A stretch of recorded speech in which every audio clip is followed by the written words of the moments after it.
हर रोज एक नई कहानी देखने के लिए चैनल को सब्सक्राइब करें और बेल आइकन दबाना ना भूलें।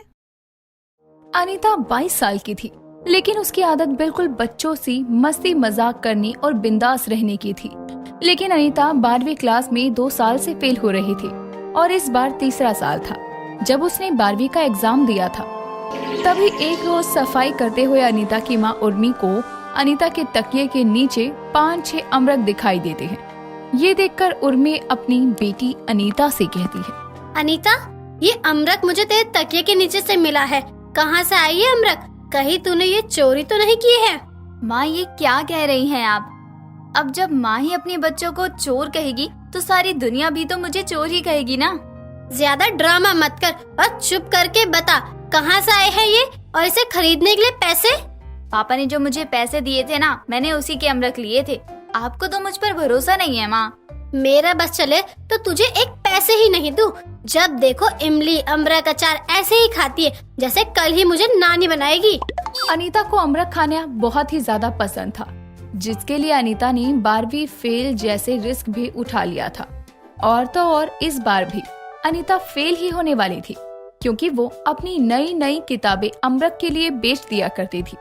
अब देर शाम बर्तन धोते हुए उर्मी अपनी बेटी अनीता से कहती है, तुझे जितना टीवी देखना है, जितना अमरख ठूसना है ठूस ले, लेकिन इस बार फेल हुई ना तो तेरा बाप भी मुझे तेरी शादी करने से नहीं रोक सकता, समझी तू?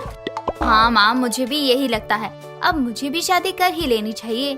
तू चप्पल खाने के लायक ही है, समझी ना? बेशरम, शादी करवा दो। आने दे तेरे बाप को, उसको भी पता लगे कि उसकी औलाद कितनी निकम्मी है।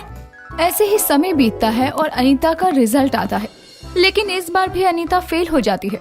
अब उर्मी को जैसे ही ये पता चलता है, वो अनीता के रिश्ते की बात करने लगती है और उर्मी को अनीता के लिए एक रिश्ता पसंद भी आ जाता है। कुछ दिनों में शादी हो जाती है।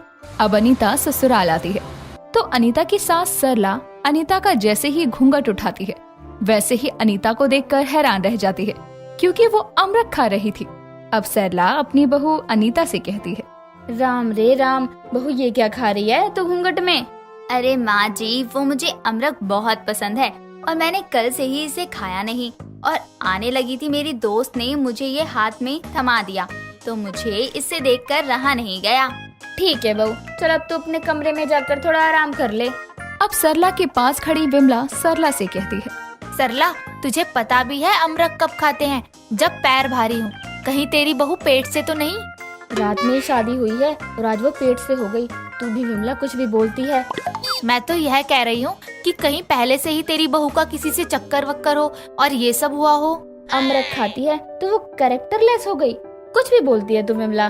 अब अनीता अपने घर पर तो जैसे तैसे अमरख का इंतजाम कर लेती थी, लेकिन एक रोज अनीता अपने पति अमन से कहती है, जी सुनिए, मुझे 100 रुपए चाहिए अमरख के लिए, मिलेंगे क्या? हो सके तो आप ही ला दीजिएगा। मेरे पास इतना समय नहीं है और मुझे समय नहीं मिलता। तुम माँ को कह देना, वो मार्केट जाएगी तो ले आएगी। अब अमन अपनी माँ को अमरख लाने के लिए कहकर चला जाता है। अब देर शाम जब सरला विमला के साथ मार्केट जाती है तो सरला विमला को कहती है, विमला, अमरख लेना है, कहीं दिखे तो बता दियो, मेरी बहू को खाने हैं। राम रे राम सरला, तेरी बहू कितना अमरख खाती है? तुझे पता भी है वो कितना खट्टा होता है? कल को अगर उसका बच्चा नहीं हुआ तो इधर उधर लेकर दौड़ती मिलेगी। बात तो तेरी एकदम सही है, चल छोड़, बोल दूंगी नहीं मिला।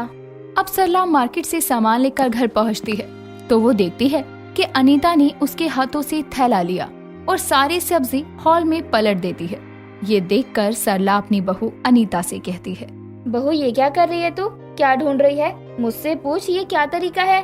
माँ जी, मैं अपने अमरख ढूंढ रही हूँ, कहाँ है आप ही बता दो। नहीं मिला, और जैसे ये सब्जियां तूने इधर उधर फेंकी हैं वैसे ही ने वापस भी रख दे। सरला नहीं चाहती थी कि अनीता अमरख खाए, लेकिन उसे तो अमरख का इतना शौक था कि उसने हर साल अपनी किताबें तक अमरख के लिए बेच दी थी। और अब सरला अपनी समधन को फोन लगाती है। समधन जी, कैसी हैं आप? वो मैंने आपको इसलिए फोन किया था कि अनीता को अमरख खाने की आदत हो गई है। मैं तो बहुत परेशान हूँ। मैं भी समधन जी बहुत परेशान हुई थी इसकी इस आदत से। इसने तो उस अमरख के चक्कर में अपने छोटे बहन और खुद की किताबें भी बेच दी। क्या ही बताऊं समधन जी।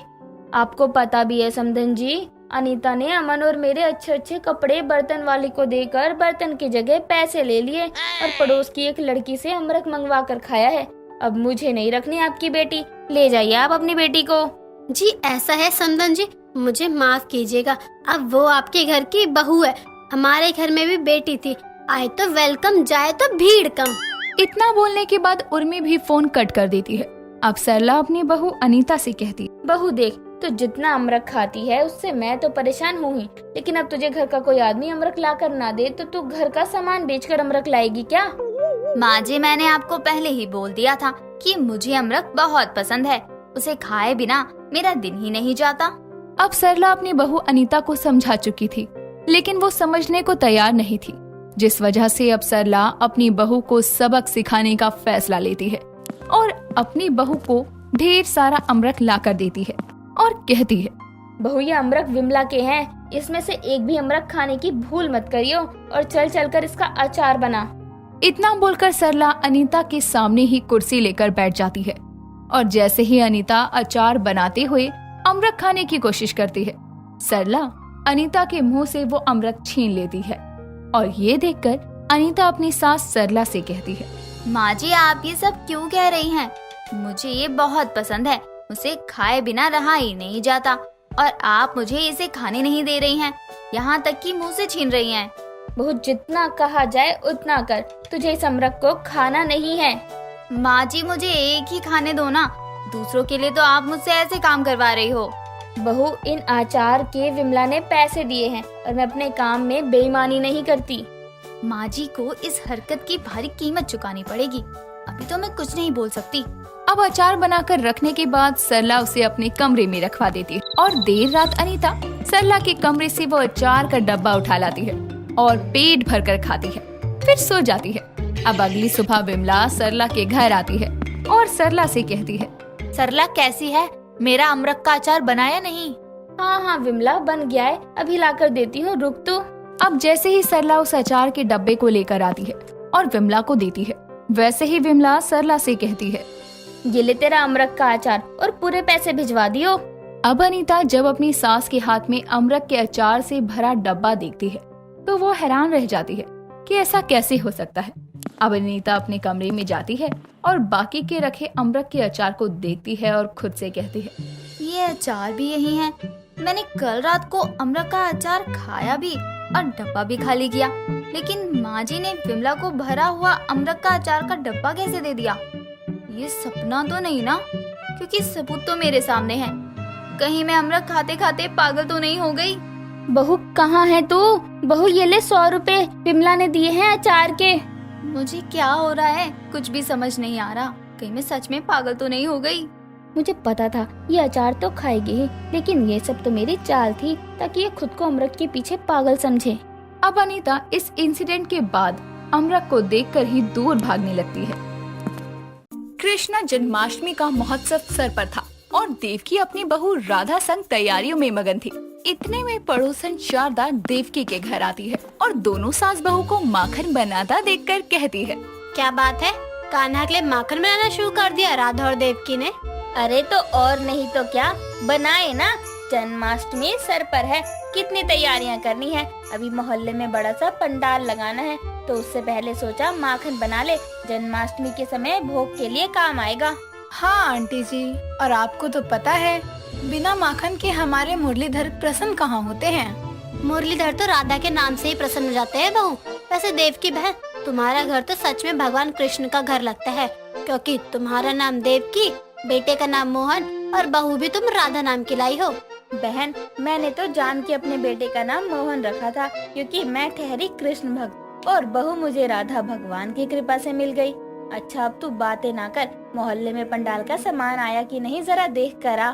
ठीक है देवकी बहन, मैं देखती हूँ। शारदा मोहल्ले में आया पंडाल का सामान देखने चली जाती है और यहाँ देवकी और राधा माखन बनाकर जैसे ही फ्री होती है, तभी मोहन अपने कमरे से तैयार होकर नीचे आता है और राधा के हाथों में माखन की हांडी देखकर कहता है, अरे वाह माखन, वो भी घर का बना। लाओ लाओ राधा, एक कटोरी माखन दे दो नाश्ते में। आहा हा लल्ला, बिल्कुल नहीं, ये माखन कान्हा के लिए है और सबसे पहले उसे ही मिलेगा। मैं भी तो कान्हा हूँ, मैंने खाया या कान्हा ने खाया एक ही बात है। ओहो, देखो तो माँ जी, खुद को कान्हा से तोल रहे हैं। उनके जैसे कभी नहीं बन सकते आप। और अब हटिए सामने से। माखन को सुरक्षित जगह रखना है। जन्माष्टमी पर भोग लगेगा, फिर मिलेगा। बहू ठीक कह रही है लल्ला। माखन नहीं देना मत दो, लेकिन ये लल्ला लल्ला मत बोला करो माँ। लो, अभी बड़े कान्हा बनने को हो रहे थे, अब लल्ला शब्द से चिढ़ रहे हैं। अरे यशोदा मैया कान्हा को लल्ला ही पुकारती थी। मोहन, देवकी और राधा आपस में बातें कर ही रहे थे कि तभी उनके घर शारदा और मोहल्ले का एक लड़का मलंग आता है, जो मोहन से कहता है, मोहन भैया, गजब हो गया। क्या हो गया मलंग ऐसा जो तू ऐसे हाफते हुए आया है? मोहन बेटा, जब मंडली हमारे यहाँ कृष्ण जन्माष्टमी पर आने वाली थी प्रोग्राम करने के लिए, उनके एक साथी का छोटा सा एक्सीडेंट हो गया, इसलिए उन्होंने इतनी दूर आने से मना कर दिया है। क्या? अरे दूर से इसलिए बुला रहे थे क्योंकि पास वाली सारी मंडलियाँ बुक थी। अब क्या करे, कौन करेगा हमारे पंडाल में प्रोग्राम? ये अलग झंझट है। हमारे समय में तो हम सब मिलकर ही राधा कृष्ण बनकर प्रोग्राम कर लेते थे। आजकल तो बाहर से बुलाए जाते हैं। देवकी की बात सुनकर शारदा को एक आइडिया आता है और वो बोलती है, अरे हम भी तो ऐसा कर सकते हैं। हमारे पास कृष्ण, सुदामा, राधा और यशोदा भी तो है। क्या मतलब? कहाँ है? अपने बेटे बहू को देख, राधा कृष्ण, और तू बनेगी यशोदा और सुदामा बनेगा मलंग। क्या? हाँ। शारदा की बात सुनकर सभी पहले मना करते हैं, लेकिन फिर बहुत सोच विचार करने के बाद सभी मान जाते हैं। अब 2 दिन से भी कम समय था जन्माष्टमी के लिए और मोहन व राधा अपनी डांस परफॉर्मेंस के लिए जोरों शोरों से प्रैक्टिस में लगे थे। लेकिन डांस करते वक्त बार बार मोहन राधा से आकर टकरा जाता था, जिसके चलते राधा मोहन से कहती है, आप ना बस नाम से मोहन है और कोई गुण नहीं है आपके अंदर कान्हा का। अरे डांस की प्रैक्टिस के लिए बहुत कम समय है और आप बार बार एक ही गलती कर रहे हैं। अरे मैं तो जान के नहीं कर रहा और मैं कोई प्रोफेशनल डांसर नहीं हूँ। तो मैं भी कोई DID की विनर नहीं हूँ, लेकिन कोशिश कर रही हूँ ना। दोनों आपस में बहस करने लगते हैं। ये देखकर शारदा और देवकी एक दूसरे से बोलती है, ये देखकर लग रहा है कि ये दोनों राधा कृष्ण ही हैं। देखो कैसे लड़ रहे हैं आपस में। लेकिन शारदा, अभी समय नहीं है इनकी नोकझोंक देखने का। कल जन्माष्टमी है और अभी सभी की प्रैक्टिस रह रही है। मैं बोलती हूँ इनको, तुम दोनों समय क्यों बर्बाद कर रहे हो? प्रैक्टिस पर ध्यान दो। जी माँ। दोनों दोबारा प्रैक्टिस में लगते हैं, जिसके बाद फिर सुदामा की प्रैक्टिस के लिए मलंग भी उनको ज्वाइन करता है। पूरा दिन प्रैक्टिस करने के बाद शाम को दोनों सास बहू लड्डू और प्रसाद बनाने में लगते हैं, जिस पर देवकी राधा से कहती है, बहू, ये कृष्ण जन्माष्टमी भी कितनी खुशियाँ लेकर आती है। भगवान विष्णु का सबसे प्रिय अवतार माना जाता है कृष्ण का। हाँ माँ जी, ये तो आपने सही कहा। भगवान कृष्ण जी की बाल लीलाएं देखने का सौभाग्य मिला था गोकुल वासियों को। हाँ, चल अब जल्दी से प्रसाद बना लेते हैं, कल व्रत भी है हमारा। जी माँ जी।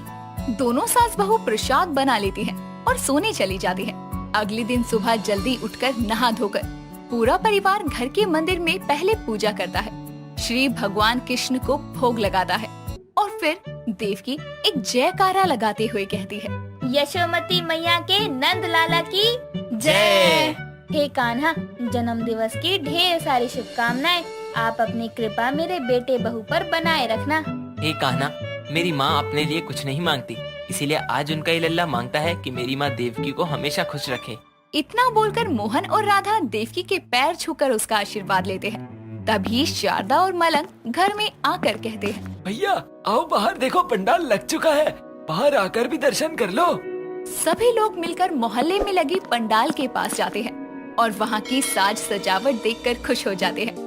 साथ ही पंडाल में लगा एक छोटा सा झूला, जिसमें भगवान श्री कृष्ण को बैठाया हुआ था, उसको मोहन और राधा मिलकर झूला झुलाते हैं। ये देखकर देवकी हाथ जोड़े भगवान कृष्ण की मूर्ति के आगे कहती है, हे कान्हा, एक नन्हा सा बाल गोपाल मेरे आंगन में भी जल्दी ही खेले।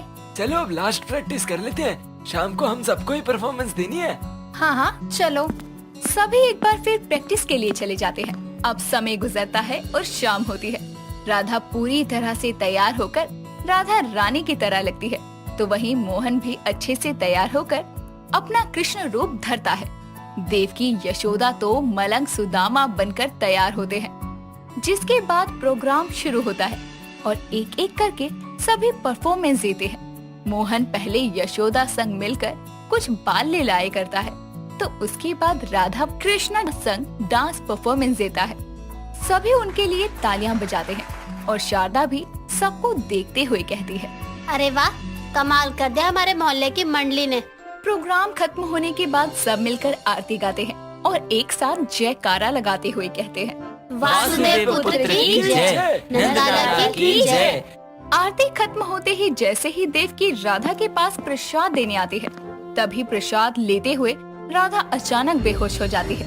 राधा को बेहोश देखकर मोहन और देवकी घबरा जाते हैं और उसको घर ले जाकर मोहन रात के 12 बजे डॉक्टर को लेकर आता है, जो राधा का चेकअप करने के बाद सबको कहती है, देखिए आपकी बहू माँ बनने वाली है, तो इससे इतना फास्ट मत रखवाइए, और अब तो समय पूरा हो गया है, तो इन्हें कुछ खिला दीजिए। कमजोरी की वजह से इनको चक्कर आ गए होंगे, घबराने वाली बात नहीं है। क्या मेरी बहू माँ बनने वाली है? बेटा सुना तूने? कान्हा मेरी इतनी जल्दी सुनेगा मैंने सोचा भी नहीं था। लेकिन डॉक्टर, हमें इसके बारे में पहले नहीं पता था, लेकिन अब आप चिंता मत करिए, हम इसका पूरा ध्यान रखेंगे। हाँ डॉक्टर, आप बिल्कुल भी चिंता मत करिए। बधाई हो देवकी, जन्माष्टमी के अवसर पर राधा बहू के माँ बनने की खुशखबरी मिल गई। हाँ शारदा, हम सास बहू की जन्माष्टमी सफल हो गई। हे कान्हा, तेरा बहुत बहुत शुक्रिया। सभी राधा के माँ बनने की खबर सुनकर बहुत खुश थे। समय गुजरता है और 9 महीने बाद राधा एक प्यारे से बेबी बॉय को जन्म देती है, जिसका नाम सब मिलकर कृष्णा रखते हैं, क्योंकि जन्माष्टमी के समय ही उनको उसके आने की खुशखबरी मिली थी। इस तरह हर साल अब मोहन और राधा अपने पूरे परिवार के साथ मिलकर बड़ी ही धूमधाम से कृष्ण जन्माष्टमी मनाते। दोस्तों, अगर आपको ये कहानी पसंद आई तो इसे लाइक करें, शेयर करें और कमेंट करके बताएं कि कहानी में आपको सबसे अच्छा क्या लगा।